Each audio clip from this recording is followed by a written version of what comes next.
memuji dan menyembah Tuhan. Kau selalu hadir di dalam pujian dan penyembahan kami. Dan kini saatnya kami akan kembali untuk merenungkan firman-Mu, akan mendengarkan. Biarlah firman ini akan menjadi segalanya yang terbaik, yang terindah, yang termewah, yang termegah di dalam hidup kami. Oleh sebab itu Tuhan, kami sambut kebenaran-Mu dalam nama Tuhan Yesus Kristus. Haleluya. Amin. Salut. Damai sejahtera di dalam nama Yesus Kristus Tuhan Allah kita. Mari kita fokus kembali di dalam Alkitab, yaitu untuk membuka firman Tuhan. Firman Tuhan pada pagi hari ini untuk menyambut perjamuan kudus, karena minggu yang pertama yaitu kita selalu mengadakan perjamuan kudus. Untuk itu mari kita simak baik-baik firman Tuhan ini.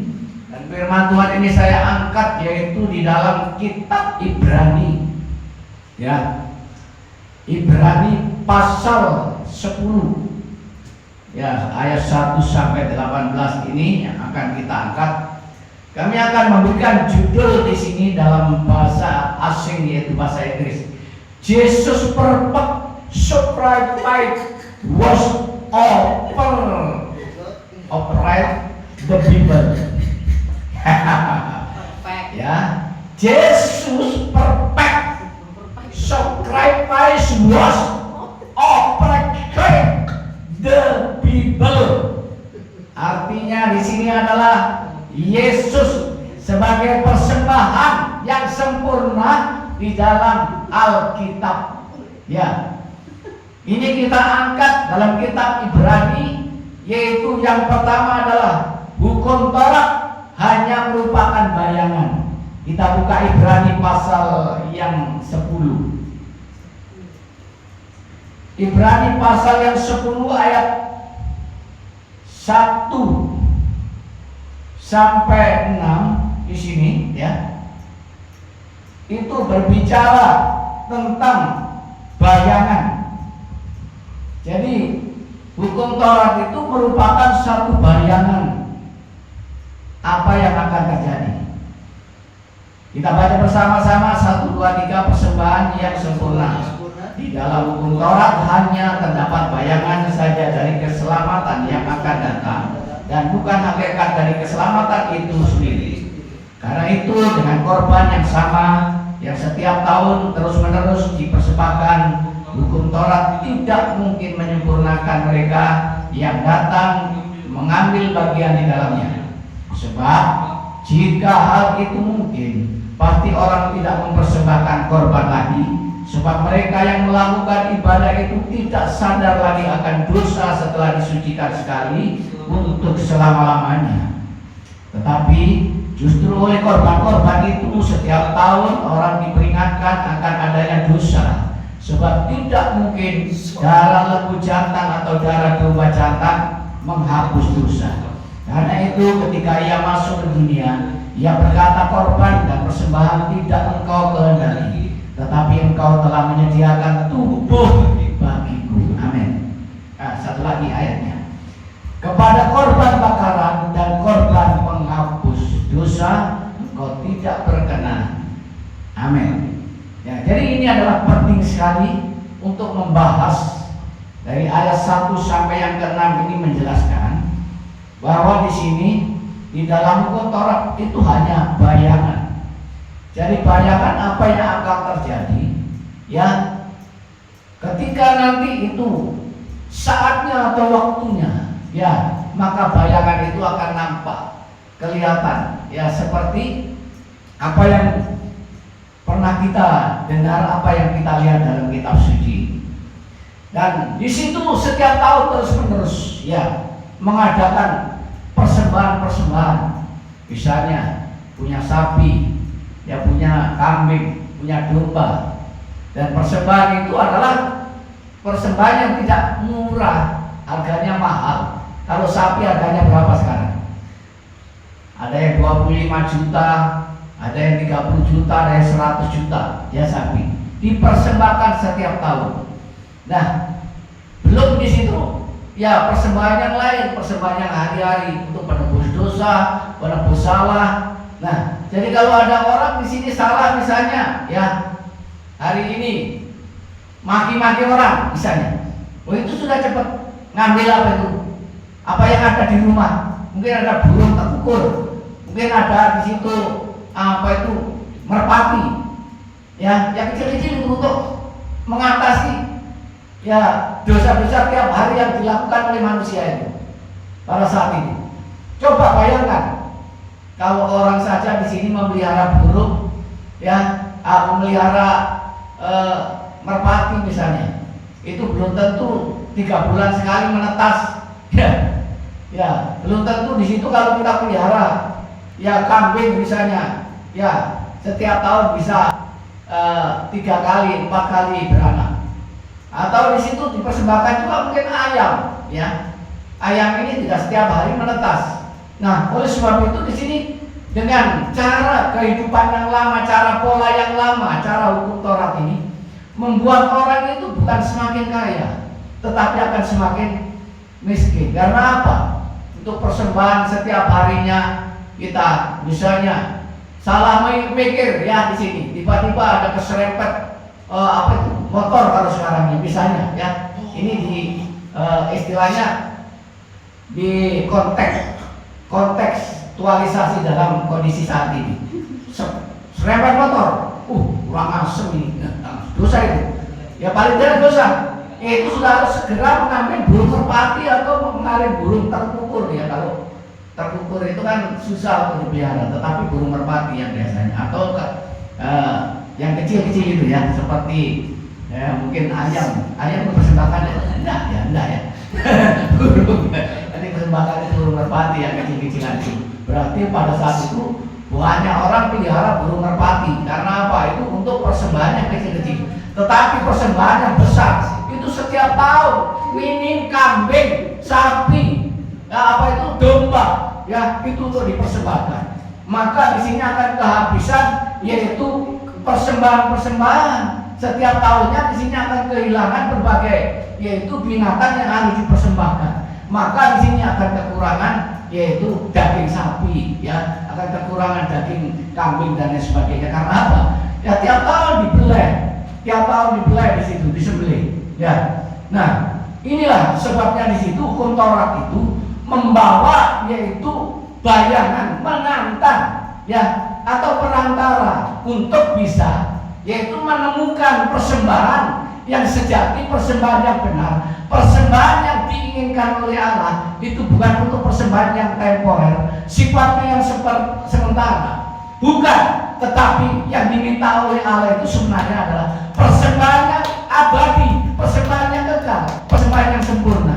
Karena ini dikatakan sebab jika hal itu mungkin pasti orang tidak mempersembahkan korban lagi, sebab mereka yang melakukan ibadah itu ya sadar lagi akan dosa setelah disucikan sekali itu untuk selama-lamanya.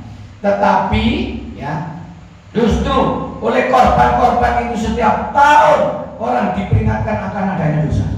Jadi setiap tahun di sini kita mempersembahkan korban-korban, ya sehingga di sini akan terus mengingat apa? Dosa-dosa kita. Wah, saya tahun lalu itu pernah menyepai wong. Ya, tahun lalu saya pernah di situ ya nyopet. Tahun lalu saya pernah di situ juga maki-maki orang dan lain sebagainya.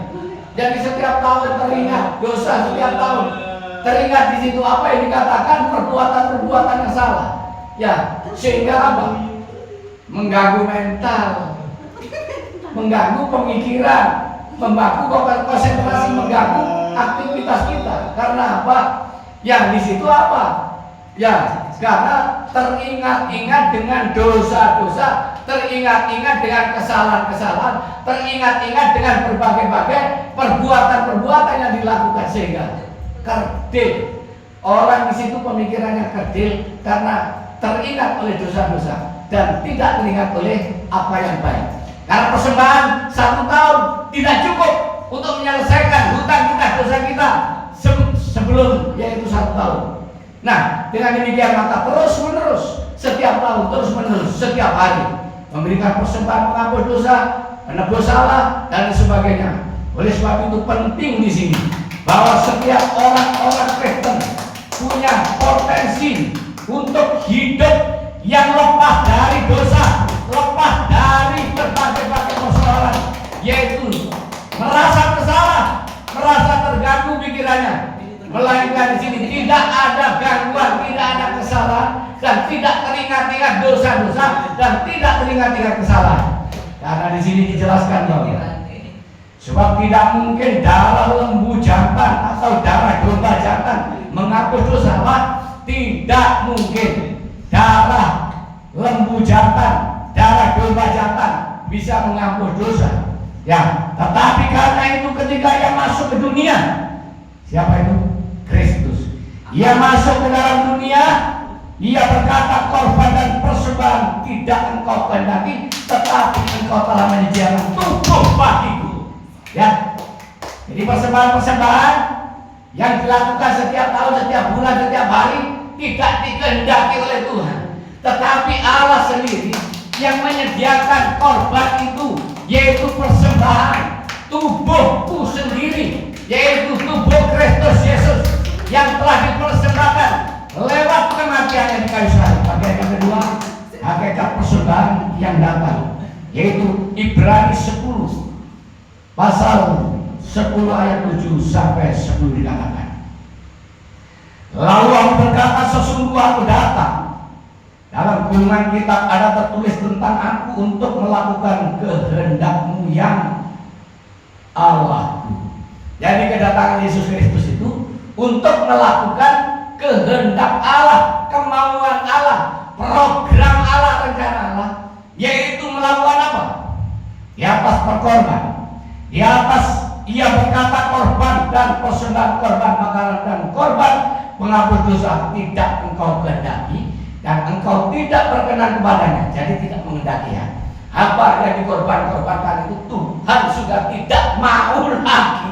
Karena apa? Percuma dikorbankan hari ini, besok dosa lagi diperbuatkan, hari ini besok lusa dosa lagi, berkorban minggu depan, tahun depan, bulan depan dan seterusnya tetap berdosa. Tetapi di sini dikatakan bahwa ya, meskipun dipersembahkan menurut hukum Taurat, ya itu adalah tetap berdosa. Dan kemudian katanya, sesungguh aku datang untuk melakukan kehendakmu yang pertama itu dihapus. Amin. Dihapuskan supaya menegakkan yang kedua. Jadi persembahan yang pertama adalah persembahan yang sifatnya sementara, sifatnya temporer. Tetapi di sini Tuhan melakukan, yaitu persembahan yang kedua. Yang kedua yang dilakukan, dan karena kehendaknya inilah kita telah diputuskan satu kali untuk selama-lamanya oleh persembahan tubuh Kristus. Amin. Jadi di sini cukup mempersembahkan satu kali, gak berulang kali. Kalau berulang kali salah, berulang kali dipersembahkan, berulang kali bersalah, dipersembahkan, salah lagi dipersembahkan. Bosan Tuhan. Amin. Tuhan bosan melihat kesalahan kita. Tetapi di sini Tuhan tidak ingin melihat kesalahan lagi. Untuk itu ia mengirimkan Yesus Kristus sebagai persembahan yang hidup, persembahan yang berkenan kepada Allah untuk selama-lamanya. Bagian yang ketiga adalah korban sekali saja untuk selamanya. Pasal 10 ayat 12 sampai 18 mengatakan, tetapi ia setelah mempersembahkan hanya satu kali korban saja karena dosa, ia duduk untuk selama-lamanya di sebelah kanan Allah Bapa. Amin. Nah, ini adalah apa namanya? Ini adalah satu anugerah besar bagi Kristus Yesus, diberikan hak untuk menjadi persembahan yang kudus, dan setelah itu mati di kayu salib, kemudian itu hidup dan 4 hari menampakkan kembali, kemudian terangkat ke surga. Lalu ia duduk di sebelah kanan Allah Bapa. Jadi dia adalah Kristus Yesus telah menjalani hukuman maut, hukuman mati, kemudian hidup dan hidup kembali, kemudian dia terangkat ke surga, duduk di sebelah kanan Allah Bapa. Karena sekarang ia hanya menantikan saatnya di mana musuh-musuhnya akan dijadikan tumpuan kakinya. Apa itu kemenangan Kristus di kayu salib? Kemenangan Kristus di kayu salib adalah mengalahkan, menghancurkan musuh-musuhnya, yaitu di bawah telapak kaki Yesus. Siapa? Aku. Setan. Gue ngomong aku, setan, aku mau setan ngomong aku. Iblis, ya, iblis telah dikalahkan di kayu salib, telah dikalahkan di telapak kaki Yesus Kristus. Kenapa demikian? Maka iblis sudah tidak ada kekuatan. Musuh-musuhnya telah dihancurkan dan dikalahkan. Iblis sudah tidak mengganggu umat. Ya, jangan takut kalau diganggu iblis. Tidak ada iblis mau mengganggu. Ya, yang biasa mengganggu itu bukan iblis. Biasanya orang yang usil, orang yang jahil tangannya yang suka mengganggu, orang yang pikirannya sente kali ya, itu yang suka mengganggu. Tetapi iblis tidak akan mengganggu karena ia sudah diinjak-injak oleh Yesus Kristus di bawah telapak kaki Kristus yang telah dihancurkan lewat kematian Yesus Kristus di kayu salib. Makanya kita tidak berhenti ngusirin setan di dalam gereja, ngusirin setan di mana-mana. Orang setan itu sudah kalah, iblis itu sudah kalah. Jadi tidak perlu kita mengusir lagi, mengada-ada. Ya, ada yang bawa minyak, ada yang bawa apa itu, sembuh pokoknya. Itu dipercaya untuk mengusir iblis, mengusir setan. Nah, ini sebenarnya itu yang berkuasa itu minyaknya atau Tuhannya?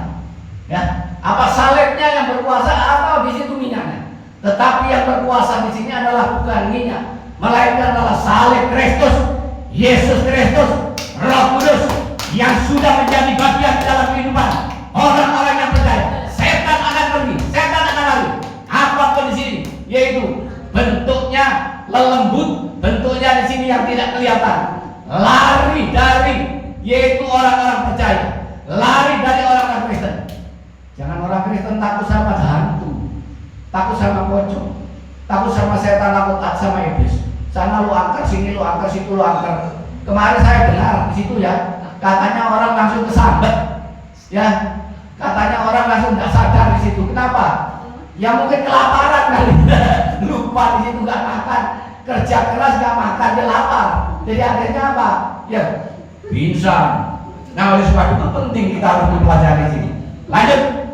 Sebab oleh satu korban saja ia telah menyempurnakan untuk selama-lamanya yang ia kuduskan. Jadi yang ia kuduskan adalah Yesus Kristus. Yang ia kuduskan adalah orang-orang Kristen. Yang ia kuduskan adalah orang-orang yang percaya, yang telah dibasuh dengan darah, dengan air yang murni, dengan api, yaitu adalah umat-umat yang percaya. Ini adalah ada api kuasa. Orang-orang yang percaya, orang Kristen ada api kuasa. Jangan takut.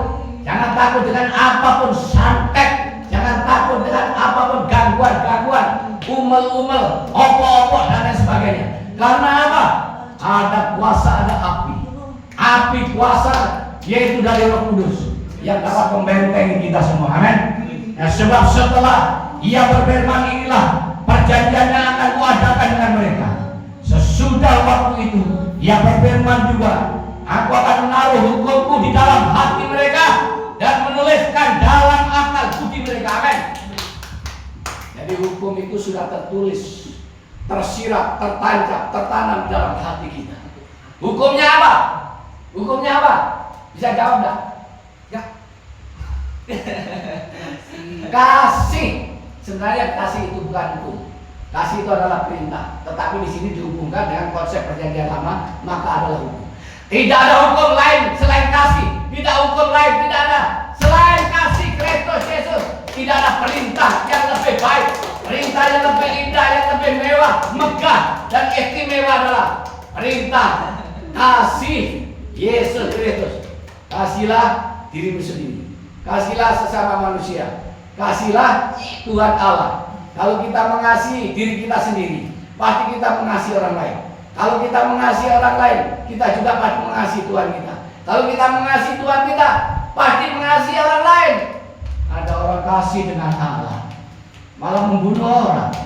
Ada orang punya konsep radikalisme, yaitu mengasihi Tuhannya, malah membunuh ciptaannya, malah menganiaya ciptaannya. Itu artinya ya bukan kasih tetapi riba. Jadi di dalam kekristenan tidak ada hukum riba. Dalam kekristenannya adalah hukum kasih, mengasihi sesama manusia seperti mengasihi diri sendiri. Dan kasihilah Tuhan Allahmu, Tuhan kita yaitu Yesus Kristus. Amin. Masih ada satu ayat. Dan aku tidak lagi mengingat dosa-dosa dan kesalahan mereka. Amin. Tidak mengingat dosa-dosa dan kesalahan. Jadi apabila untuk semuanya itu ada pengampunan, tidak perlu lagi dipersembahkan korban karena dosa. Jadi kita tidak perlu memberikan persembahan-persembahan, maksudnya itu sapi, kambing dan lain sebagainya, tidak perlu. Karena sudah terhapus, sudah dihapus.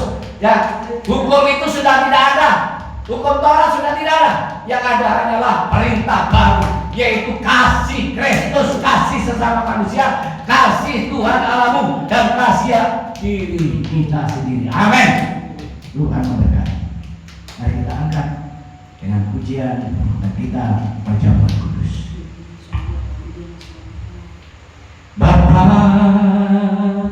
ku persembahkan tubuhku sebagai persembahan yang hidup, kudus dan yang berkenan padamu, sebagai ibadah yang sejati.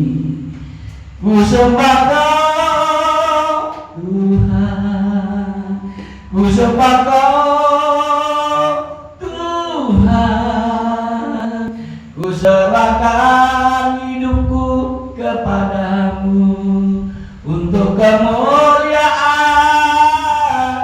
nama-Mu. Ku sembah Kau Tuhan, ku sembah Kau Tuhan, ku serahkan hidupku kepadamu untuk kemuliaan nama-Mu, untuk kemuliaan nama-Mu.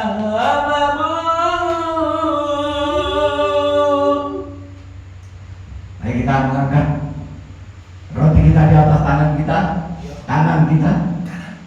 Dan untuk mengingat 2000 tahun yang lalu Yesus telah mati bagi kita. Dan pada perjamuan malam itu Ia berkata, ini adalah roti. Roti ini adalah lambang tubuh yang akan dipecah-pecahkan di kayu salib. Apabila kau makan roti ini, akan mengingat kematianku di kayu salib. Makanlah dalam nama Yesus Kristus. Amin.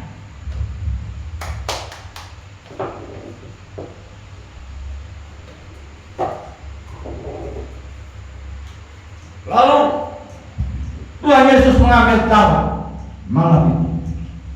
Dia berkata, ini adalah anggur. Anggur ini adalah lambang darah yang akan tercurah. Dan aku akan mencurahkan, yaitu darahku di kayu salib sebagai persembahannya. Persembahan yang berkenan, persembahan untuk sempurna dan selama-lamanya. Minumlah sebagai peringatan bagi kita dalam nama Yesus Kristus.